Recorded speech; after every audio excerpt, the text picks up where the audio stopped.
Altavoces, cuentos para compartir. La gran escritora argentina Viviana Rivero eligió sus cuentos preferidos y ahora los podés escuchar narrados por los mejores locutores del país. Altavoces, cuentos elegidos por Viviana Rivero para vivir la literatura más romántica y celebrar el Día de los Enamorados. El pequeño Heidelberg, de Isabel Allende. Un cuento maravilloso, elegido por la sencilla razón que van a ser transportados a otras épocas, a otros lugares. Van a ser transportados a un salón de baile, enclavado en un cerro, en un país lejano, rodeado de plátanos. Van a ser transportados a ver dos personajes bailando un vals, personajes etéreos, casi que no se pueden identificar bien su rostro.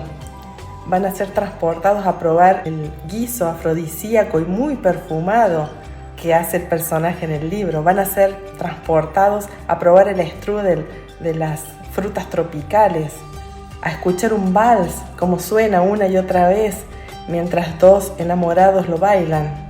Por el gran poder que tiene este cuento de poder transportarte a otro lado, por eso fue elegido. A disfrutarlo. Altavoces, cuentos para compartir. Una iniciativa del Colegio Universitario de Periodismo y Cadena 3 Argentina. Este mes celebramos el amor junto a Viviana Rivero en cadena3.com. El pequeño Heidelberg, Isabel Allende. Tantos años bailaron juntos el capitán y la niña Eloísa, que alcanzaron la perfección. Cada uno podía intuir el siguiente movimiento del otro, adivinar el instante exacto de la próxima vuelta, interpretar la más sutil presión de la mano o desviación de un pie. No habían perdido el paso ni una sola vez en 40 años. Se movían con la precisión de una pareja acostumbrada a hacer el amor y dormir en estrecho abrazo. Por eso resultaba tan difícil imaginar que nunca habían cruzado ni una sola palabra. El pequeño Heidelberg es un salón de baile a cierta distancia de la capital, ubicado en un cerro rodeado de plantaciones de plátanos, donde además de buena música y de un aire menos bochornoso, ofrecen un insólito guiso afrodisíaco aromatizado con toda suerte de especies, demasiado contundente para el clima ardiente de esta región, pero en perfecto acuerdo con las tradiciones que inspiraron al propietario, don Rupert. Antes de la crisis del petróleo, cuando se vivía aún en la ilusión de la abundancia y se importaban frutas de otras latitudes, la especialidad de la casa era el strudel de manzana. Pero después que del petróleo quedó solo un cerro de basura indestructible y el recuerdo de tiempos mejores, hacen el strudel con guayabas o mangos. Las mesas, dispuestas en un amplio círculo que deja al centro un espacio libre para el baile, están cubiertas con manteles a cuadros verdes y blancos, y las paredes lucen escenas bucólicas de la vida campestre de los Alpes. Pastoras con trenzas amarillas, fornidos mocetones y vacas impolutas. Los músicos, vestidos con pantalones cortos, calcetines de lana, suspensores tiroleses y sombreros de fieltro, que con el sudor han perdido la prestancia y de lejos parecen pelucas verdosas. Se sitúan sobre una plataforma coronada por un águila embalsamada, a la cual, según dice don Rupert, de vez en cuando le salen plumas nuevas. Uno toca el acordeón, el otro un saxo, y el tercero se las arregla con pies y manos para hacer sonar simultáneamente la batería y los platillos. El del acordeón es un maestro de su instrumento y también canta con la cálida voz de tenor y un vago acento de Andalucía. A pesar de su disparatado atuendo de tabernero suizo, es el favorito de las señoras asiduas al salón, y varias de ellas acarician la secreta fantasía de quedar atrapadas con él en alguna aventura mortal. Por ejemplo, un derrumbe o un bombardeo, donde exhalarían contentas el último aliento, envueltas por esos brazos poderosos, capaces de arrancar tan desgarradores lamentos al acordeón. El hecho de que la edad promedio de esas damas alcance los 70 años no inhibe la sensualidad evocada por el cantante, más bien le agrega el dulce soplo de la música. La orquesta comienza su trabajo después de la puesta de sol y termina a medianoche, excepto los sábados y los domingos, cuando el local se llena de turistas y deben continuar hasta que el último cliente se retire, en la madrugada. Solo interpretan polcas, mazurcas, valses y danzas regionales de Europa, como si en vez de hallarse enclavado en el Caribe, el pequeño Heidelberg se encontrara a orillas del río. En la cocina reina Doña Burgel, la esposa de Don Rupert, una matrona formidable a quienes pocos conocen porque su existencia se desliza entre ollas y pilas de verdura, concentrada en preparar platos extranjeros con ingredientes criollos. Ella inventó el strudel de frutas tropicales y ese guiso afrodisíaco capaz de devolverle el vigor al más apabullado. Las mesas son atendidas por las hijas de los dueños, un par de sólidas mujeres perfumadas a canela, clavo de olor, vainilla y limón, y algunas otras mozas de la localidad, todas de mejillas robicundas. La clientela habitual se compone de emigrantes europeos llegados al país escapando de alguna guerra o de la pobreza, comerciantes, agricultores, artesanos, gentes amables y sencillas, que tal vez no siempre lo fueron, pero a quienes el paso de la vida ha nivelado en esa benévola cortesía de los viejos sanos. Los hombres llevan corbatas de mariposa y chaquetas. Pero a medida que el sacudimiento del baile y la abundancia de cerveza les calienta el alma, van despojándose de lo superfluo hasta quedar en camisa. Las mujeres visten de colores alegres, estilo anticuado, como si sus trajes hubieran salido rescatados del baúl de novia que trajeron al inmigrar. De vez en cuando aparece un grupo de adolescentes agresivos, cuya presencia es predecida por el bochinche atronador de sus motos y la sonajera de botas, llaves y cadenas, y que llegan con el único propósito de burlarse de los viejos. Pero el incidente no pasa de una escaramuza, porque el músico de la batería y el saxofonista están siempre dispuestos a arremangarse e imponer orden. Los sábados, a eso de las 9 de la noche, cuando ya todo el mundo ha saboreado su ración del guiso afrodisíaco y se ha abandonado al placer del baile, aparece la mexicana y se sienta sola. Es una cincuentona provocativa, mujer de cuerpo galeón, quilla alta, barrigona, amplia de popa, rostro de mascarón de proa, que luce un escote maduro pero aún turgente y una flor en la oreja. No es la única vestida de bailadora flamenca, por supuesto, pero en ella resulta más natural que en otras señoras de pelo blanco y cintura triste que ni siquiera hablan un español decente. La mexicana bailando la polca es una nave a la deriva en olas abruptas, pero al ritmo del vals parece deslizarse en aguas dulces. Así la vislumbraba a veces en sueños el capitán, y despertaba con la inquietud casi olvidada de su adolescencia. Dicen que el capitán provenía de una flota nórdica cuyo nombre nadie pudo descifrar. Era experto en barcos antiguos y rutas marinas, pero todos esos conocimientos yacían sepultados en lo profundo de su mente, sin la menor posibilidad de ser útiles en el paisaje caliente de esta región, donde el mar es un plácido acuario de aguas verdes y cristalinas, inapropiado para la navegación de los intrépidos barcos del Mar del Norte.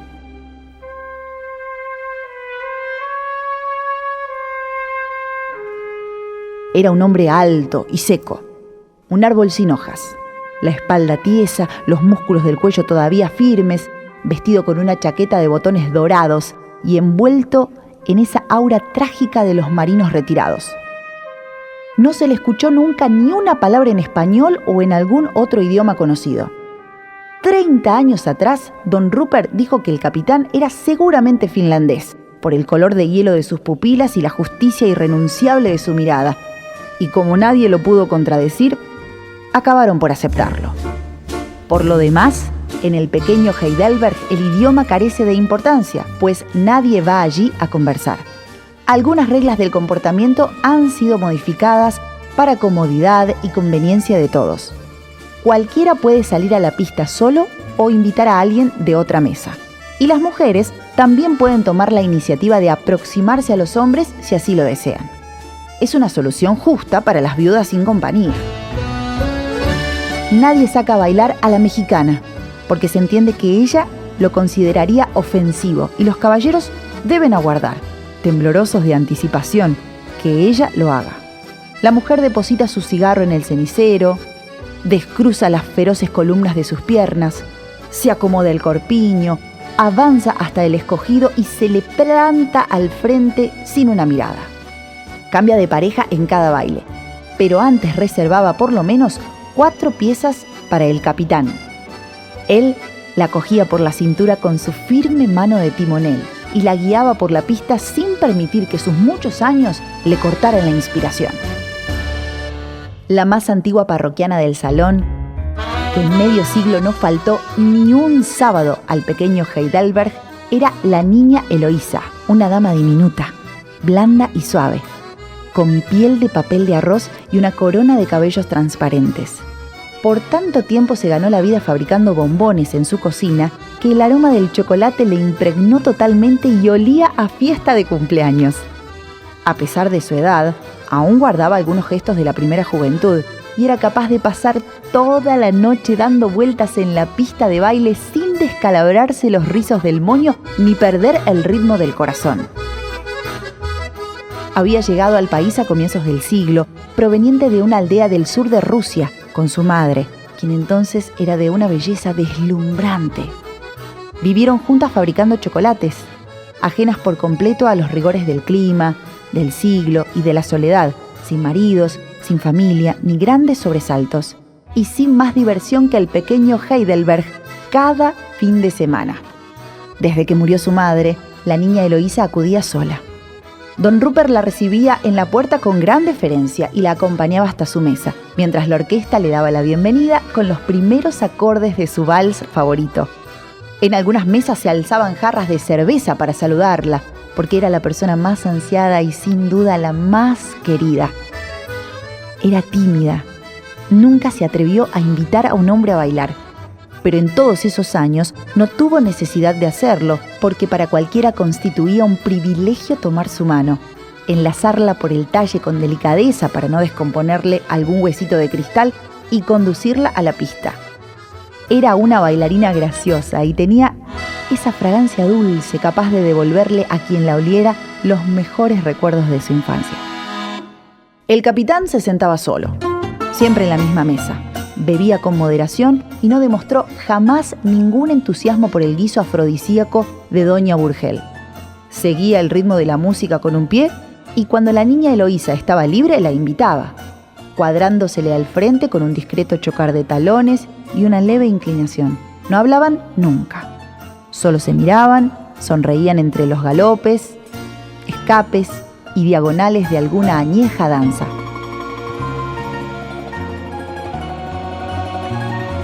Un sábado de diciembre, menos húmedo que otros, llegó al pequeño Heidelberg un par de turistas. Esta vez no eran los disciplinados japoneses de los últimos tiempos, sino unos escandinavos altos, de piel tostada, cabellos pálidos, que se instalaron en una mesa a observar fascinados a los bailarines. Eran alegres y ruidosos. Chocaban los jarros de cerveza, se reían con gusto y charlaban a los gritos. Las palabras de los extranjeros alcanzaron al capitán en su mesa y desde muy lejos, desde otro tiempo y otro paisaje, le llegó el sonido de su propia lengua, entero y fresco, como recién inventado. Palabras que no había oído desde hacía varias décadas, pero que permanecían intactas en su memoria. Una expresión suavizó su rostro de viejo navegante, haciéndolo vacilar por algunos minutos entre la reserva absoluta donde se sentía cómodo y el deleite casi olvidado de abandonarse en una conversación. Por último se puso de pie y se acercó a los desconocidos. Detrás del bar, don Rupert observó al capitán, que estaba diciendo algo a los recién llegados, ligeramente inclinado con las manos en la espalda. Pronto, los demás clientes, las mozas y los músicos se dieron cuenta de que ese hombre hablaba por primera vez desde que lo conocían y también se quedaron quietos para escucharlo mejor. Tenía una voz de bisabuelo, cascada y lenta, pero ponía una gran determinación en cada frase. Cuando terminó de sacar todo el contenido de su pecho, hubo tal silencio en el salón que que doña Burgel salió de la cocina para enterarse si alguien había muerto. Por fin, después de una pausa larga, uno de los turistas se sacudió el asombro y llamó a don Rupert para decirle, en un inglés primitivo, que lo ayudara a traducir el discurso del capitán. Los nórdicos siguieron al viejo marino hasta la mesa donde la niña Eloísa aguardaba, y don Rupert se aproximó también, quitándose por el camino el delantal, con la intuición de un acontecimiento solemne. El capitán dijo unas palabras en su idioma. Uno de los extranjeros lo interpretó en inglés y don Rupert, con las orejas rojas y el bigote tembleque, lo repitió en su español torcido. Niña Eloísa, pregunta el capitán si quiere casarse con él. La frágil anciana se quedó sentada con los ojos redondos de sorpresa y la boca oculta tras su pañuelo de batista, y todos esperaron suspendidos en un suspiro hasta que ella logró sacar la voz. ¿No le parece que esto es un poco precipitado?, musitó. Sus palabras pasaron por el tabernero y los turistas y la respuesta hizo el mismo recorrido a la inversa. El capitán dice que ha esperado 40 años para decírselo y que no podría esperar hasta que se presente de nuevo alguien que hable su idioma. Dice que por favor le conteste ahora. Está bien, susurró apenas la niña Eloísa, y no fue necesario traducir la respuesta porque todos la entendieron. Don Rupert, eufórico, levantó ambos brazos y anunció el compromiso. El capitán besó las mejillas de su novia, los turistas estrecharon las manos de todo el mundo, los músicos batieron sus instrumentos en una algarabía de marcha triunfal y los asistentes hicieron una rueda en torno de la pareja. Las mujeres se limpiaban las lágrimas, los hombres brindaban emocionados. Don Rupert se sentó ante el bar y escondió la cabeza entre los brazos, sacudido por la emoción, mientras doña Burgel y sus dos hijas destapaban botellas del mejor ron. Enseguida, los músicos tocaron el vals del Danubio Azul y todos despejaron la pista. El capitán tomó de la mano a esa suave mujer que había amado sin palabras por tanto tiempo y la llevó hasta el centro del salón, donde bailaron con la gracia de dos garzas en su danza de bodas. El capitán la sostenía con el mismo amoroso cuidado con que en su juventud atrapaba el viento en las velas de alguna nave etérea, conduciéndola por la pista como si se mecieran en el tranquilo oleaje de una bahía, mientras le decía en su idioma de ventiscas y bosques todo lo que su corazón había callado hasta ese momento. Bailando y bailando, el capitán sintió que se les iba retrocediendo la edad y en cada paso estaban más alegres y livianos. Una vuelta tras otra, los acordes de la música más vibrantes, los pies más rápidos, la cintura de ella más delgada, el peso de su pequeña mano en la suya más ligero, su presencia más incorpórea. Entonces vio que la niña Eloísa iba tornándose de encaje, de espuma, de niebla, hasta hacerse imperceptible y por último desaparecer del todo. Y él se encontró girando y girando con los brazos vacíos, sin más compañía que un tenue aroma de chocolate. El tenor le indicó a los músicos que se dispusieran a seguir tocando el mismo vals para siempre, porque comprendió que con la última nota el capitán despertaría de su ensueño y el recuerdo de la niña Eloísa se esfumaría definitivamente. Conmovidos, los viejos parroquianos del pequeño Heidelberg permanecieron inmóviles en sus sillas, hasta que por fin la mexicana, con su arrogancia transformada en caritativa ternura, se levantó y avanzó discretamente hacia las manos temblorosas del capitán, para bailar con él.